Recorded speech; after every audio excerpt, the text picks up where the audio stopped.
So the markets continue to look soggy, but not critical. But Fed rate cut expectations continue to give investors cause for pause. And for us here, we are looking at a somewhat unusual pocket of the markets to find out what are next steps here. Welcome. This is Macro Money. I'm Ilya Spivak, head of global macro here at tastylive. And we are going to go on a little bit of a journey here today into a pocket of the financial markets that, frankly, I love to look at. And that is Japan. And consider why as we look for where we are going next on U.S. markets and on global markets in general. It is in Japan where we may find the next key clue.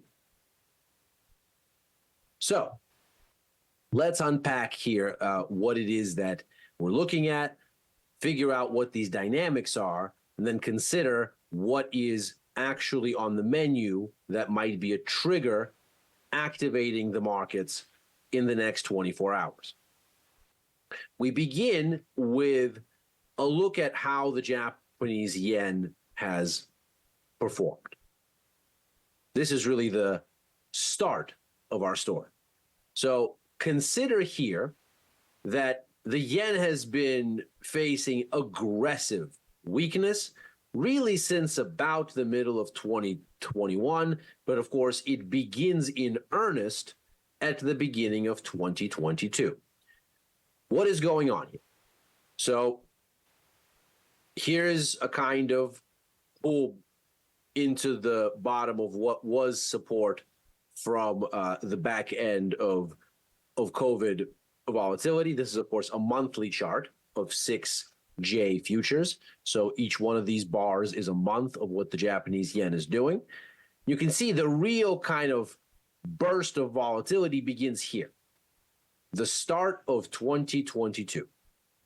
The Fed begins talking about rate hikes right around here, but things really start to occur here. This is essentially the Fed rate hike cycle.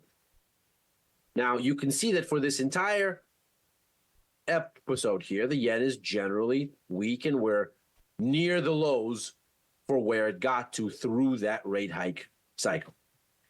That much is easy to figure out. Here is what we've looked at before, gauging a currency's performance relative to what happened with interest rates that guide that currency in a given year. And here's the rate hike cycle. Here's 2022. Dollar outperforms because the Fed does the most hiking. But most importantly, Japan weakest, the yen weakest on the year because, as we can see here, the change in monetary policy for the Bank of Japan, nothing. Goose egg. It's the same thing for the most part in 2023. Bank of Japan, again, doesn't do anything. Other central banks are still hiking, and so we get the Bank of Japan, again, giving us a weak yen on the year. First and foremost, why is the Bank of Japan not hiking when everybody else is? Well, to quickly summarize, this, of course, goes back to long-term demographic issues in Japan, which at this point is the oldest country in the world. It's not the fastest aging anymore, but at this point, the oldest. That, of course, has significant implications for how the economy works. So consider here, the orange line is Japan's working age population and the growth rate there. And you can see that its working age population has been shrinking. And it's been shrinking for decades. It's been slowing for decades, and I should say, and shrinking overtly. That is, the growth rate has fallen below zero for something like approaching the past decade, a little bit less. So what we're seeing here is that aging direction. Now, what this has meant is a structural decline in inflation. And of course, that in turn has brought a structural decline in interest rates that has essentially pinned them in and around zero. A little bit more, a little bit less, for now, basically decades on end. Now, why is the aging consistent with falling inflation? Well, because as the population gets older, it consumes less. And so there's less demand. Typically, the most consumptive years for a person on average are around 35 to 55. The average age in Japan is now 54, 55. And so we are basically through the most consumptive period for basically the country on average as a whole. Now, of course, when you are in your early 30s, typically into the 40s, into the early 50s, that's where you get household formation. That's where you get the purchasing of things that are relatively higher ticket that link to that household formation, be it housing or various other durable goods, be they cars, appliances. That's where children start to enter into the equation and all the expenditure that goes that direction. So the peak in consumption for most people, and this is not just in Japan, this is in general, it tends to be around there at this point for developed economies. And beyond that, things start to falter. There is a downshift in spending thereafter. Well, Japan is at the national level experiencing the long, demographically driven decline in spending. Less consumption means less of a pressure on the price of stuff. If people don't want things, they need to be discounted. So inflation never really starts to even find its feet after a certain point, because the demand, the pressure from consumption to drive the price of things higher is just simply not there. And so from that perspective, the Bank of Japan looks at this and says, well, yeah, there's inflation everywhere, but not for us. We're still dealing with this multi-decade thing here, and the demographic ship is not going to turn in a hurry. So here we are. We're not hiking. As a matter of fact, you can see that the Bank of Japan has thrown everything under the sun, it would seem, at getting inflation to go up and getting it to be sustainable so they could normalize monetary policy. Here you see in the yellow the explosion in Japan's balance sheet as the central bank tries to essentially generate enough liquidity, throw enough money at inflation to make it go up. But even that doesn't really work. And so you get this relationship in the markets where the direction of the yen really isn't driven by what's happening in Japan with interest rates for the most part, because nothing is. And so, in fact, what's going on is it's being mostly motivated by how much higher are interest rates outside of Japan or lower. Because what's really shaping how much of a yield advantage or disadvantage in relative terms the yen has isn't being shaped in Japan. It's being shaped elsewhere. And so if global yields go up, as we can see here, the yen falls, and vice versa. So that part of what's going on with the yen makes sense. We've had all the global central banks in the midst of a rapid rate hike cycle. That has made interest rates go up outside of Japan. That has made the yen less attractive because, of course, yields on other currencies and assets denominated in other currencies are becoming progressively higher in this period, and yen alternatives are becoming progressively less attractive. That much makes sense. But that's not all of it. And it's not all of it because, as you can see here, in this overall trajectory for the yen, there is about a 2-month interlude here of explosive yen strength.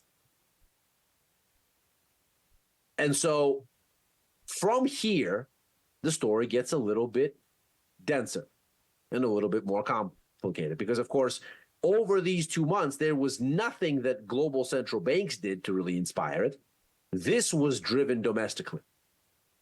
And it was driven domestically because at the time, the Bank of Japan went out and started to loosen some of its dovish commitments.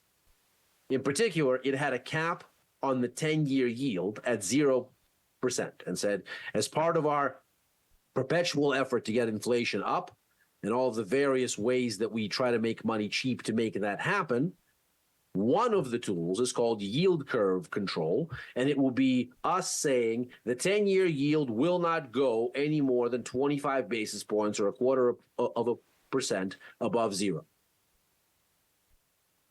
For sort of symmetry's sake, and so as not to betray a bias, it's going to be a symmetrical cap. So it can't go more than 25 basis points below zero either. But of course, that isn't where the wind is blowing. And so that part of it is a bit of a write-off. What happens over here is that the Bank of Japan loosens the cap and basically says, now we're going to allow it to go up to 50 basis points above zero.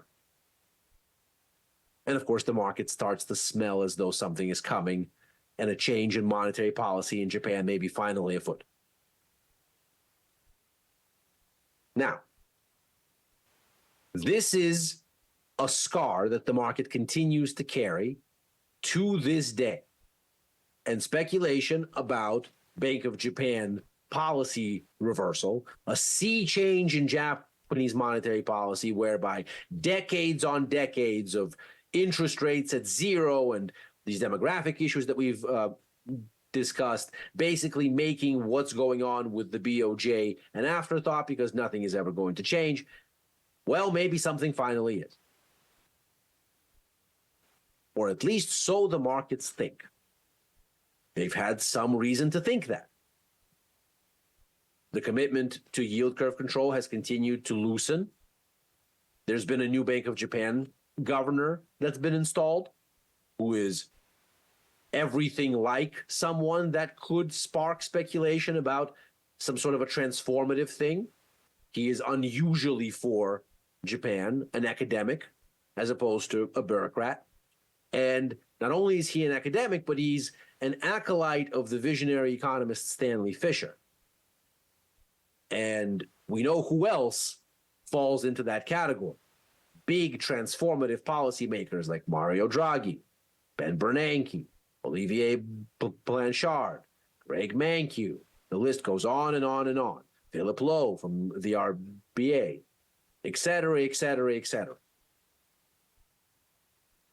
Stan Fischer is only maybe 2 or 3 degrees of separation away from virtually every major monetary policy maker that's relevant in recent years. And so when you look at somebody like that taking the helm at the Bank of Japan, somebody who's a direct Stan Fischer acolyte and an academic economist, rather than somebody that's had a multi-decade run either inside the BOJ or inside the Ministry of Finance in Japan, which would be the norm, you start to think, well, maybe perhaps some sort of a transformative change really is coming. And so when you then consider what is going on here most recently, perhaps you reckon, well, if in fact this is occurring, then we still have to deal with that as separate from anything else that's going on in global yields. Now, this, of course, brings in the economic data. And the one that we are going to be looking at here is, of course, Japanese CPI. It is expected to come down here from about 2.8% down to 2.6 or 2.5, depending on which average you're looking at. But in either case, we're looking for a further downtick in Japanese inflation. And so the question in this data, of course, will be, are we in fact looking at some sort of a sea change in Japanese monetary policy? Are we not? Are we going to see something here that reconnects the yen with the broader yields story in a more unobstructed way, where this speculation about what may be occurring at home finally fades from view? Now, looking at the makeup of Japanese inflation, we can see that it is overwhelmingly tilted in a direction. Food inflation hugely tilts the balance. That's that big yellow area there. And of course, this makes sense. Japan produces less than 40% of its own food. It's an island. And so a ton of it is imported. Well, when the yen has been falling for the better part of 2.5 years or so, you're going to be in a situation where that imported food becomes more expensive because the purchasing power of the yen has been eroded through that time. So, of course, the price of imported things is going to be greater. What's interesting here, though, is that, of course, fuel is so much more of a global downturn story that, like for most economies at this point, fuel is actually a deflationary force, though a ton of it is imported. But food continues. This is much the same as the story that we have in Europe. It's much the same as the story that we have in a lot of other areas. But of course, the Bank of Japan can't do much about food inflation. After all, it can't really do anything with interest rates to discourage people from eating. And so what we're looking at here isn't the kind of inflation that, first of all, the Bank of Japan can do much about, and second of all, that changes the demographic nature of Japan's long-standing deflationary dynamic. And of course, it's certainly not unhelpful that food inflation seems to be heading lower already. An index of global food prices tends to lead global CPI by about 7 months. So we can see here that there's more declining to be done, it would seem. And it will continue to make its way into overall inflation levels and squeeze this out. That leaves a pittance of an inflation rate in Japan. If we take food and just food out of the equation here, well then Japanese CPI, at least for November, wasn't 2.8%. It was more like 0.3. And if we take the impact of fuel out of the equation, which again is another one of those global things that the Bank of Japan has no real agency over, just to be fair, well, then that inflation is 1.25%. Put it another way, 1.9% of the 2.8% inflation for November in Japan was food. So with that in mind, we are looking at, clearly, a situation that does not scream to the Bank of Japan that it must act immediately. Well, what about that watering down of yield curve control, people say? Isn't that signaling that the Bank of Japan is starting to flirt with some sort of a change? Well, not exactly. So here is what that story looks like. Here's that long-term decline in the yen. The orange line is that 10-year yield that they were attempting to cap. The darker bluish grayish line here is where the markets think the 10-year yield should be. It's the 10-year overnight index swap for Japan, or yen 10-year swap. That essentially is where the market says 10-year borrowing costs in Japan ought to be. And you can see that it, very tellingly, until we get to March of 2022, which incidentally, we can see is the real acceleration in this yen decline. These things move basically together. And then you get the Fed rate hike cycle. And these things start to diverge. Why? Well, as we've said before, the US dollar is such a dominant part of global markets. It is so overwhelmingly the unit of transaction for global economic activity. It is such not a contest with anything else that when the Fed raises borrowing costs of dollars, it raises borrowing costs, period, full stop, for the global economy as a whole. And so when the Fed starts to raise rates here, they, of course, go up in Japan as well, because they too have to operate on global markets. They too have to incur tons of dollar credit as a function of doing that. And so they too face higher borrowing costs. And so what you see is the Bank of Japan, here's 25 basis points that they're allowing for deviation from their yield cap. Here's 0. And you can see right here, we're bumping against the 25 level here. Bumping against it, bumping against it, bumping against it. Because what's going on is the Fed is, never mind what the Bank of Japan is doing, which is nothing, it's driving Japanese rates higher.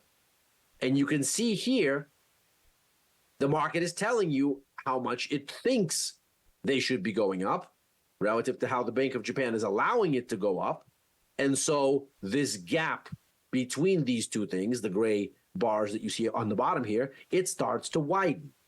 Notice what happens right here. It peaks at 46 basis points, just under 50. This is where the Bank of Japan surprises everybody, and there's that yen surge because they loosen the cap.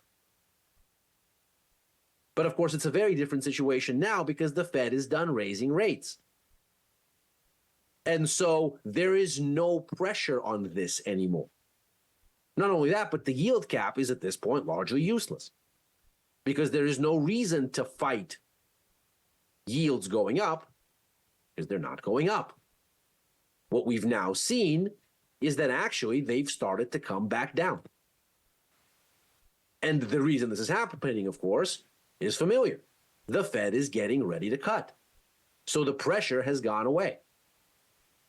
In fact, at this point, we're at 19 basis points on this spread, which is within the old 25 basis point cap, not even the new one, which has now swelled to about 1%, but isn't being tested. And so, yes, the Bank of Japan may be on the cusp of unwinding this yield curve control effort just because it's outlived its time. But there's no signal here that would imply that there is more to do necessarily, and that some sort of a tectonic shift in Japanese monetary policy is coming because the inflation story isn't the kind that is sustainable, and the pressure on yields has gone away. Now, this has already made its way into Japanese monetary policy expectations, and this is, of course, where this becomes a global story and where this becomes telltale for global markets. Not just Japan, but everywhere else too. One would think that you already have hawkish speculation squeezed out because you can clearly see the curve here between November, December, and to here, flattening to give you a less hawkish perspective. Now, of course, this is Japan, so less hawkish means, whereas before we were looking for rates to get to, let's call it 60 basis points, 70 basis points, or some such thing over the course of 3 years, nothing like the 4, 5, even 3% rates that we're seeing elsewhere. Now it's more like 40 basis points, and it looks like maybe we'll come off negative territory within a year rather than within something like 6 months. But in any case, a dovish shift has occurred. So maybe this speculation is finally squeezed out. But the performance that we saw last week would suggest otherwise. One of the notable bits in this story just last week was a disappointing set of Japanese wage data. Average cash earnings grew just 0.2% against expectations of a rise of 1.5% year on year in November. All of which suggested that, again, this is not sustainable wage-driven, domestically powered inflation. It's mostly imported, and there's nothing for the BOJ to do.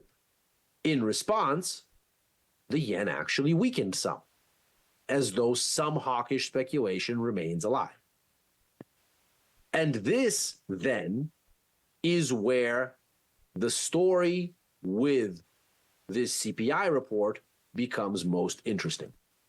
If the CPI report comes out and truly buries this narrative once and at least, maybe not for all, but for now, and for the foreseeable, let's call it several quarters, if not years, well, then we get back to a yen that's powered primarily, and that is a reflection primarily of Fed policy expectations.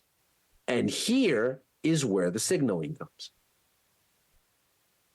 We can see here the way the yen has performed relative to Fed policy bets for this year. We can see that when those rate cut odds and the scope of those rate cuts was diminishing, this is from about the middle of last year through to about end of October, early November, we can see the yen was weakening. That's consistent with what we've been saying. Higher rates outside Japan, that is fewer cuts, meaning higher rates, that's yen negative. And so we've seen the yen come down. As more rate cuts enter, the yen begins to strengthen because lower rates are yen positive. That means the yen is at less of a yield disadvantage compared to what's going on elsewhere. But here, now, there's been a bit of fuzz. So you can see here that we don't exactly have a solely domestically driven narrative, of course, because clearly we've seen that rate cut expectations have stopped to build and they're actually receding. So as they were receding here and there was a lower yen, so too they are running out of juice here and the yen is receding as well.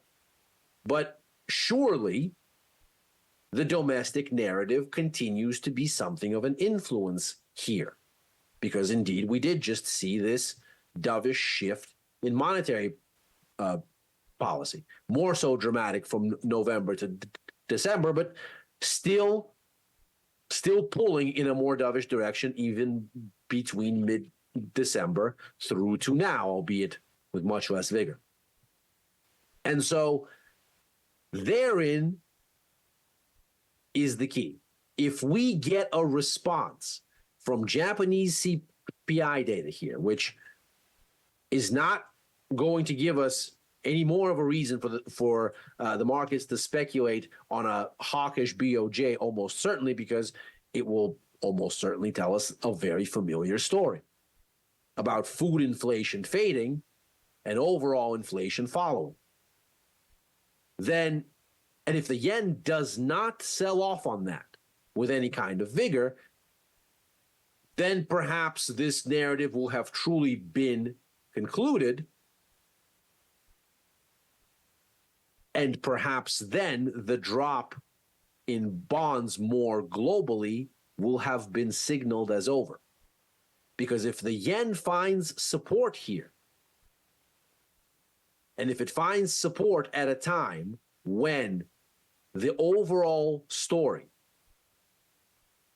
has overtaken domestic concerns, if this situation with Japan finally gives way, markets stop speculating on this hawkish pivot and really focus in on what is the truly important thing for the yen, which is, of course, the direction of global rates. And if in the wake of this CPI data, the yen anchors here at this support, though the data would further diminish the hawkish case, it might suggest that at least on this barometer, the correction higher in rates, the diminishing of Fed rate cut odds, that's hit a wall. Because the Fed itself has told us that they're benchmarking 3 cuts this year. Other central banks have told us that they're benchmarking cuts this year. That hasn't changed. What's changed is perhaps the scope. Perhaps the markets got ahead of themselves in November and December, let's say baking in 6 Fed cuts, whereas maybe it's more like 3 or 4. But the essence of the story will have remained. And if the yen finds a bottom here, just as its focus shifts to that part of the story alone, that will be a very powerful signal for what we might then expect to happen in stocks, which continue to be very sensitive to what's going on with Fed policy odds, bonds, gold, the dollar, the majority of the commodity universe, if not for energy. And the key to finding that turning point may well be hiding in Japanese inflation data and the response to it from the local currency. And that is Macro Money for today. As ever, we are here right after Overtime, a show that I co-host with Chris Vecchio and Dylan Radigan Monday through Thursday, where we look at what happened on Wall Street and what it means going forward on a given day.